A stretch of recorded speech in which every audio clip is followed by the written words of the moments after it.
Former LA gymnasts say they were tortured, burned, and sexually abused before they became teenagers. And they say the man who did it was their coach. Tonight, CBS 2's Sharon Tay has their exclusive story and the coach's reaction to those allegations.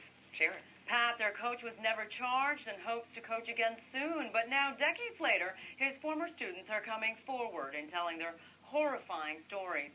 One person who claims she saw one of the alleged abuses is the daughter of former LA Mayor Richard Reardon. Fun person, and then would flip into this dark side. We took him to Hawaii with us. I mean, he was just part of our family. He kicked me. He threw me against equipment. He's a monster. If I can protect one girl, then I've done a good thing. They were aspiring Olympians, wispy preteens who wanted to be champions. They were what was known as the Flares gymnastics team. The team was based here in Los Angeles and coached in the 1970s and 80s by a renowned champion. He was described as a dashing dream maker from Colorado named Doug Boger. He can be a charmer, and he can draw you in a heartbeat. But now, more than 30 years later, the Flares gymnasts have reunited here in Pasadena.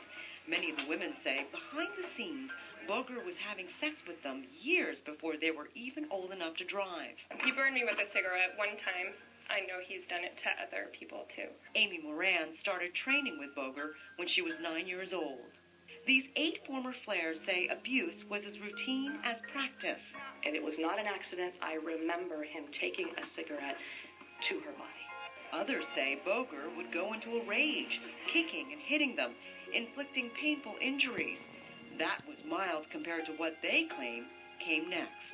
And the groundwork was tickling. The groundwork was laying down on the mats and rolling. Ann Malver, now 51, was one of Boger's gymnasts. This is the first time she's speaking publicly about what she says happened. He molested me sexually multiple times. Malver says her coach was having sex with her between 11 and 14 years old. Forcing himself inside of me, even though the pain was there and even though I was crying out for him to stop. She says it happened at least a dozen times in a period of 3 years. That was a big deal. Charmaine Carnes was 11 or 12 when she says Boger crossed the line. He would lay me down, and that's when, we would have intercourse. Carnes says her parents were dazzled by Boger's charm, but they may have had suspicions. I've never heard everyone's story. Denise Gallian reached national gymnastics prominence under Boger. She says Boger started having sex with her when she was 13 and says it happened several times. It was that time and a time in another apartment and a time in Catalina and a time in Hawaii. I mean, it was like a relationship. The women say there were whispers about Boger's relationships with his students. Wouldn't do what they do unless it was whispers that eventually reached Richard Reardon, whose daughter Kathy was a Flares gymnast.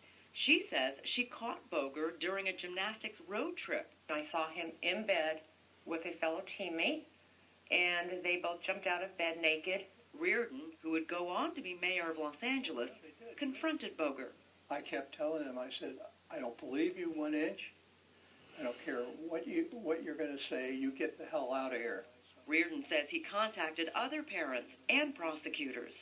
And the prosecutors didn't know how to handle the cases. They couldn't see how they could get a child to be a responsible witness. I called a couple of other parents, and they were saying, well, thanks for the warning, but we'll make sure a child doesn't get involved in that. But they still let their child go to his classes. The former LA mayor says he was shocked by the parents' responses. What happened here in Los Angeles stayed in Los Angeles for decades, until the women, now grown, learned Boger was again coaching kids in Colorado. They created a Facebook page to spread the word about Boger, and they finally began sharing their experiences. Why did they wait so long? I can't give you that answer. I don't know why we all waited so long. That's what I am. I am a gymnastic coach. Boger, now 63, looks nothing like his younger days. And in his first TV interview, he said every story is false. But I was not abusive to him, and I didn't do anything wrong. The sexual thing's absolutely is fabricated. fabricated. When asked if he ever had sex with any of the underage girls, Absolutely ridiculous. and when he was asked if all the girls were lying, Yes, about everything.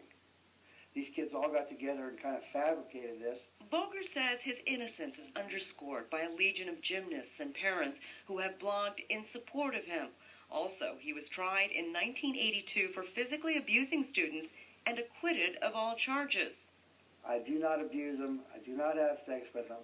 But these women didn't testify at that trial, and the sexual abuse accusations have never been investigated. The women say there's nothing in this for them except their belief they are doing the right thing. Simply came out to protect the gymnast, the little girl somewhere out there that we don't know, that we want to protect. That's why we're doing this. It's time that he knows that he can't just walk around and pretend he didn't do anything. They are a lifetime removed from being children, decades from the smiles. And we're not alone. The team is back together, no longer looking for gymnastics gold, but now hoping for results of a different kind. As my daughter came to be the age that when Dad was hurting me, I look at her and I think, she's so small, she's so sweet, she's so innocent. How can anyone do this to somebody, anybody? And he stole our dreams. But their claims will likely never lead to criminal charges because the alleged sexual acts took place decades ago, and the statute of limitations appears to have run out. And while these women are pressing to change those statutes, they say they want to spread the word that parents be aware that Boger is looking for a coaching job. I'm Sharon Tay, CBS 2 News. Paul, to you. Well, detectives hope newly released